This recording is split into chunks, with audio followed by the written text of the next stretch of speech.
So, since you've been playing ball, have you seen any major changes in sports? And then, if so, how did you have to tailor your game to be able to participate still? Um, so I think that the biggest change in, in basketball was that when I was growing up, centers. If you were big and tall, like you were the center, you weren't going out on the arc. You belonged in the paint, and you were to like grab rebounds and just be a post player. Mm-hmm.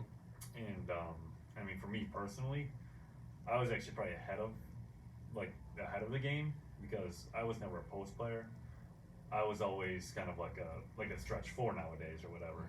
But back then, that wasn't really accepted. And I Mm-hmm. know in high school, I got benched a lot because my coach wanted me to be a post player, and I really wasn't.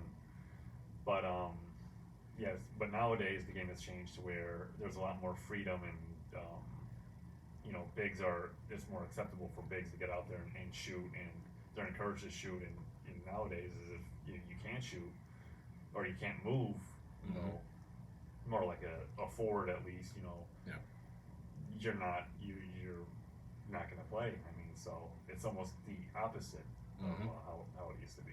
Yeah. And one thing I'll add to that, and the reason I wanted to get into that subject is Stan Van Gundy has a real good clip out where he was saying that, we can't produce enough athletes here in the United States that can dribble, pass, and shoot at all height ranges. It has to be if you're big, you stick on the court.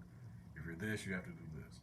Or if you're taller than any player on the team, not only stand under the court, give the ball to a guard and just run and stand under the court again. Like so, it's like you're not helping these skill sets that you're saying that these young men and women need, but you're helping win yourself games in the temporary. You're not governing the kid so that way they can maximize all of the talent that could be there. And then you're not providing them with that positive reinforcement either. So it's a lot of that too. Yeah.